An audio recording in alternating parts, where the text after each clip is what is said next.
expect anything related to postal brain damage soonish. Just know it's on my list of thingamajigs to do and whatnot. Well, that's a little bit awkward. What's crack-a-lackin', boys and derricks? It's Ozlo, and welcome to another garbage tier episode of Games Journalism. Bottom text.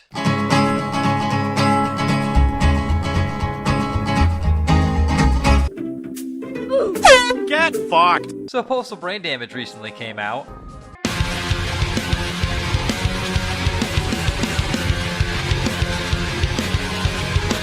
Launching on 6/9.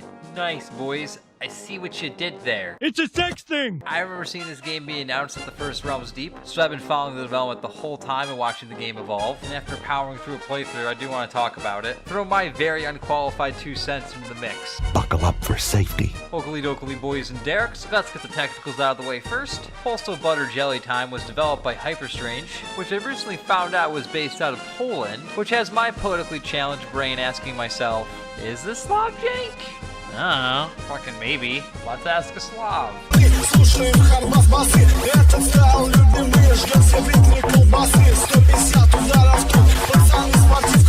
Oh, very helpful. The game was also published by them along with Running with Scissors. It was hard to tell that Running with Scissors was even involved because Vince D. Get on fucking line, you want money too! And Mike J were trying to shoehorn themselves into it, and it's one of the most polished Postal games, which isn't saying a lot.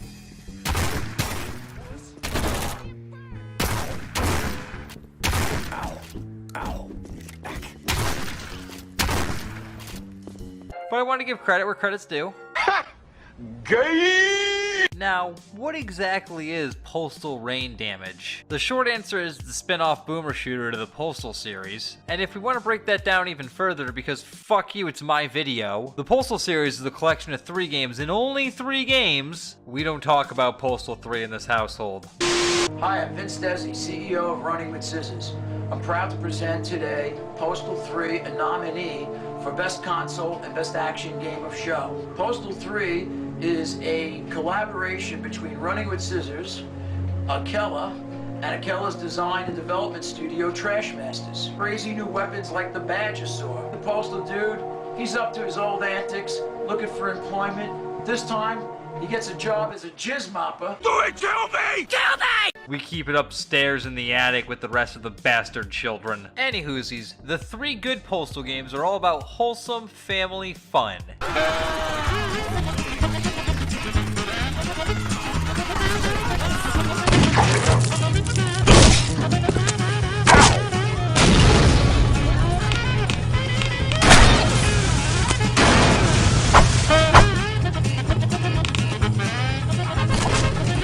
Lucky shot.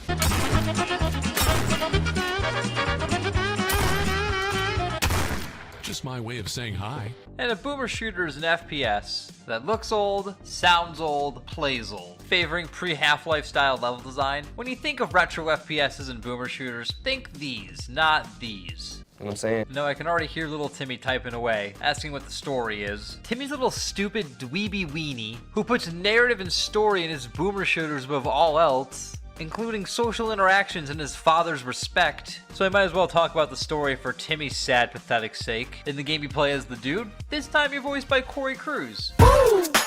Yeah! Yeah! What's up? Go, go, go, go, go, go! Listen now. Here we go! So congratulations, Corey, on being in a good Postal game. Well, here comes Timmy typing again, asking about Postal 4. We're about to do a review section. It's a 6 out of 10, and it needs more work. But Running with Scissors is a developer that fucking cares, so I know it's gonna get there in time. Despite it being a janktastic mess, I'd still recommend it. Alrighty, back to the story. The dude is trapped in his own mind, and he's chasing after somebody. Again, the story's not why we're here, although those post-episode cutscenes are pretty good. Whoever cooked those bad mamma jammas up did a pretty good job. Maybe if I fall asleep right now, I'll wake up in the real world and finally be watching some of the German boxing guys' movies. Yeah, that seems perfectly logical. I don't know. No one knows. Only my weapon understands me. Oh, yes, I do. But you boys and Derek's already know why we're at Postal Crepe Drape's house. It's for that gameplay. That sweet mother flapjacking gameplay. And it all starts with that solid gameplay loop. Postal Quake and Bakes loop is what every good boomer shooter is based off of. Moving and shooting. If I had to rank them, movement, then shooting. However, both are vital ingredients in what makes a good retro shooter. Starting with movement, it's nice, smooth, and snappy. It feels a lot like Dusk's movement, however, you cannot backflip. That may be a deal breaker for some. I do not blame you. On the flip side, you can side hop everywhere.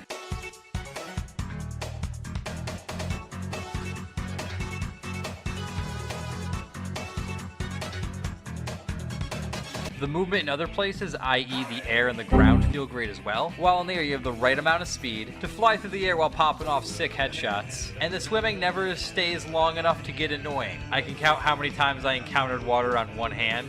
Before venturing to the other half of the loop, I want to talk about the controls real quick. Controls are intuitive and responsive. It's always a nice thing when you only have to rebind 2 keys. Which, pro gamer tip, boys, rebind that slide key. Put it on shift so you can slide hop around like a motherfucker. Just fucking stop. Flipping over to gunplay, things are pretty normy for a boomer shooter. However, it's everything surrounding the shooting that elevate it higher than it really is. Like, look at some of these weapons. The not-so-smart pistol. Is this gun smarter than me? If you're too lazy, have no hands, or coming down from a bad meth trip, this gun will shoot itself.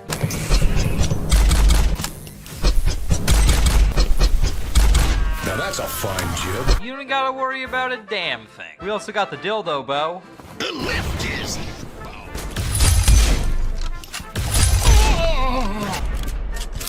I shoot dicks for a living. Ripped like an altar boy on first communion.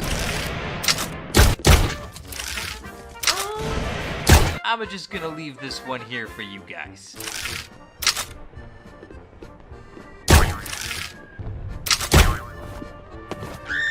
It's a masterpiece. Another badass, bombastic weapon is the shotgun. Get over here.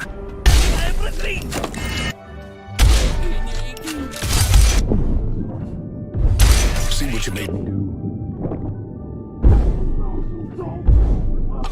Is it just the shotgun from Doom Eternal? Yes, except this one doesn't have a fire upgrade. To which I say, if you're gonna copy off somebody, go all the way. This double barrel is still very satisfying to use, and the grappling hook gets a lot of use outside of combat.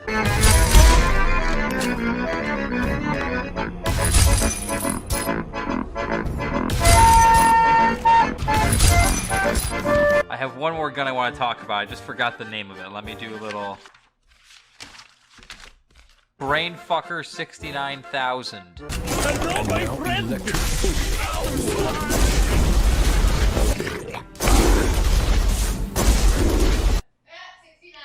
Unfortunate on the porch as it may be, not every weapon can be a banger. The pussy blower kinda blows. Plus, the RPG and the chain gun feel like Disney actors trapped in a shitty deal, contractually obligated to be here. My advice to the both of them, do more than be shit and the most basic Monty Python reference. The weapon quality runs the spectrum, but nothing really feels like it's a postal weapon. The closest thing is the shovel, but even that has its own fucked up gray matter variant. But nothing really comes close to feeling from a postal game. Imagine the game as normal, but you had the machete.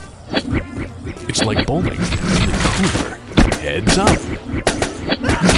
Oh man, that's fucking awesome. The cowhead or the pigeon mine. Birdemic coming through.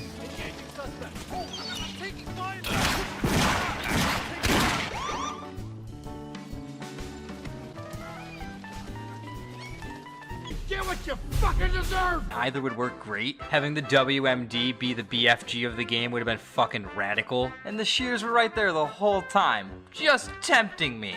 But no shears. It's not a wonderful day in Postal 2 without some shears.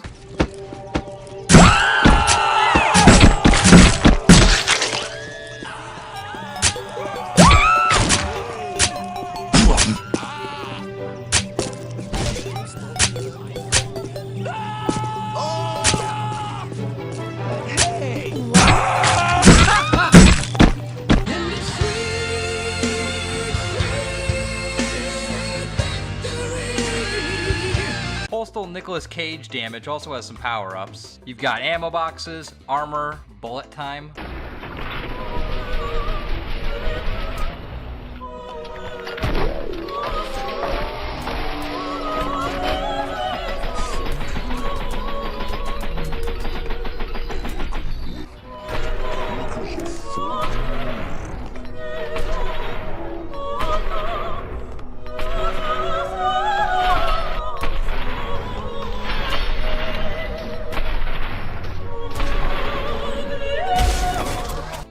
wielding any gun, and I mean any gun.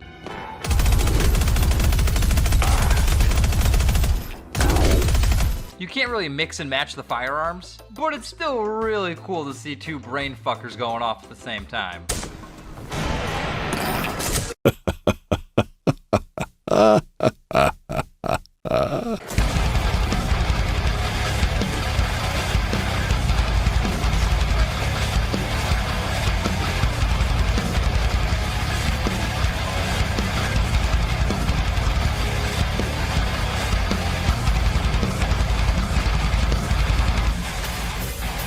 Come to think of it, Jack Thompson might be onto something.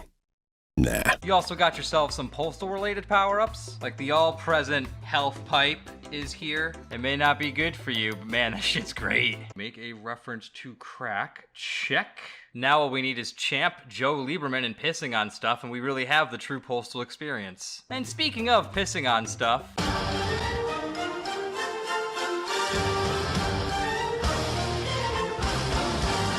some of Postal Train Exchange's best power-ups are the ones that alter your piss. You want to urinate like claimed fantasy writer George Railroad Martin? Your choice between fire piss and ice pee. Colder than a nipple on a witch's tip. And if you want to embrace your inner politician, there's always a mind control piss variant.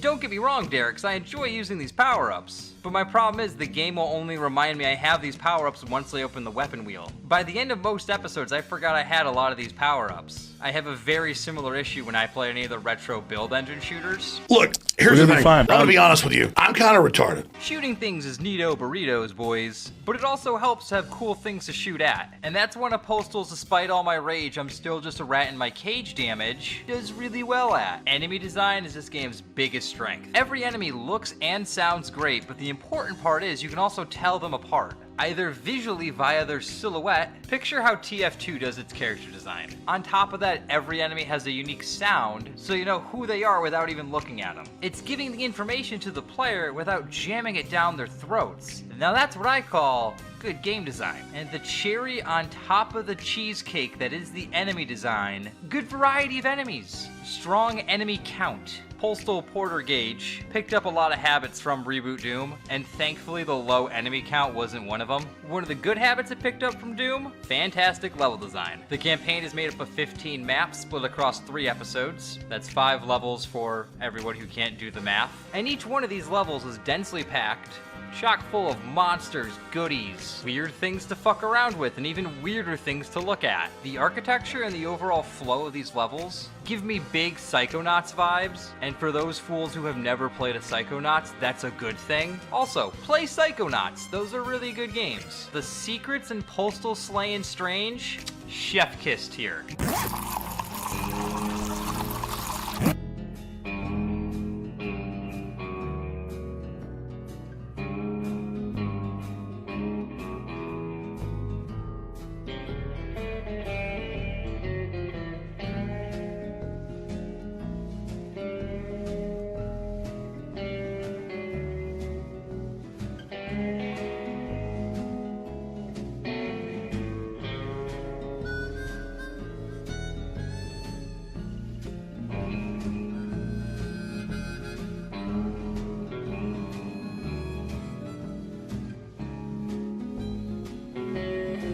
Hey, buddy. Most of this game's humor didn't really land with me. I'll explain that part later. But a lot of its wink wink and jokey nods to other boomer shooters really work. Any reference to Nightmare Reaper, I'll take. The maps are very well themed, making it feel like you're really rampaging through fucked up headcanons of the Burbs, jail, Mexico? Not sure that's PC. An asylum with some theme park shit, because there's also a furry convention, and yeah, Hyper Strange, I also saw the Rainforest Internet Historian video, and I thought it was really funny. 5 years ago. Remember this for later. I get over furry E3 pretty quickly because Postal Kareem Abdul-Jabbar ends with a dude in a space race on a space train, space flying towards the legally not Death Star. Fucking cool! Now switching gears a little bit to talk about the presentation, Postal Eternal captures that chunkiness of the retro shooter genre. I'm too stupid to put my finger on why, but the game reminds me of the original Turok. All the models look really well done, animations clearly had some TLC behind them, colors are nice and vibrant, texture work reflects the era it's trying to invoke, and it does a very nice job. UI is very simple and clean, I like the weapon wheel, I dig the hue of purple they went with. Now your geriatric shoot bang is nothing without a good soundtrack. Get what I'm saying? Dusk.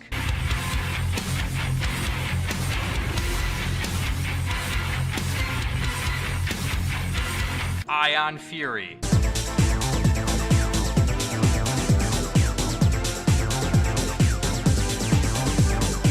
Redneck Rampage. Yeah, I fucking said it. What are you gonna do? Fight me? This is an internet video. By default, nobody wins. You wasted your time watching this video, and I wasted more time to make it. So who's the dumbass here? Oh.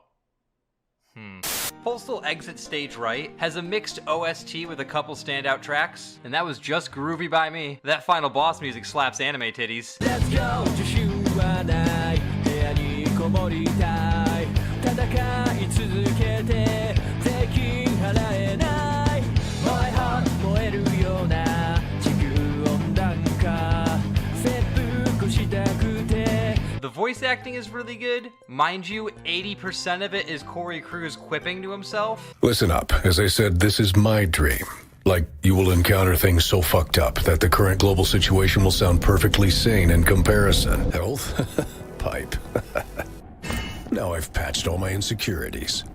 Those moronic developers thought they could hide this from me? His vocal performance is always a good time. Now that I'm thinking about it, who else did vocal work on this game? Mike J, that makes sense. It's Postal, he's gonna be attached in some capacity. Gianni. Oh, hey, babe.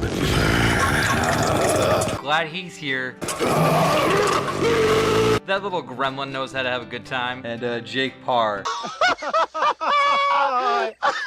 Criticisms, because this is my dumbass shitpost, and if I want to cry about something, I will. Firstly, no endless mode. Are you fucking kidding me? There's this famous John Carmack quote about porn and plot. I'm forgetting the details, but that's how I feel about endless modes and boomer shooters. Now, I'm not trying to be the Becky Buzzkill in the room, and I know that humor is subjective, comedic opinion is subjective, but Postal Splash Mountain just isn't as funny as it thinks it is. Now, don't get me wrong, Derek's, it has its moments. The cursor being a middle finger was a cute touch. Corey's version of the dude always knows how to make me laugh. Okay, boomer. And even some of the enemy designs got a giggle out of me. But the rest of the humor, it either belongs in a museum. As of recording this weird video, it is the year of our Lord 2022, the year that Postal Brain Damage came out, and we're still making Piper Parati jokes? What? Come on, baby, I just want out. We're still making Karen jokes and expecting everyone to pop off like it's a super hot fire video? Yikes. And the rest of the jokes, I feel like their victims need restraining orders against the hyper strange writers. About a third of the way through the game, the plot becomes very concerned about Elon Musk, the coronavirus. It seems like when they were planning this game out, the developers were more concerned with composing an angry hate email they were never gonna send about everything that pissed them off about modern society, rather than just making a love letter to the Postal series. Would be a good idea. Because I know this game is being called a spin-off, but I don't think it's Postal enough. I feel like a half-decent critic would say something like, mechanically this doesn't feel like the Postal series. If you take away the pissing, the murder, and other Postal labelings, this could be a totally different IP. But how do you make it more Postal? It's pretty fucking easy, actually. Having items have similar effects from game to game really help. Like, it was super weird to not get addicted to crack. Or if you want to have Champ be like the dog from Warhammer Necromunda or Shadow from Dead to Rights. We talked about using weapons from the past games, but what about past locations? It would have been really cool to see some messed up versions of Edenson or Paradise. Or maybe you do some stages throwing it back to Postal 1. I don't fucking know. Postal Bradbird is still a hell of a good time, one of the best shooters I've played all year. I highly recommend it. I give it a review score of 1776 out of 10 because review scores are fucking stupid. If the game looks cool and you think the things I said were neato, buy the game for yourself. Anywhoozy, that's gonna be it for me. Thank you so much for watching. Cyberbullying is always encouraged in the comments or on my Twitter at Ozlo. More content coming soon. Thank you so much again for watching. Be safe and make good choices. How do you randomly bring in a rock, Kelvin? Where did you get this rock from? Answer me!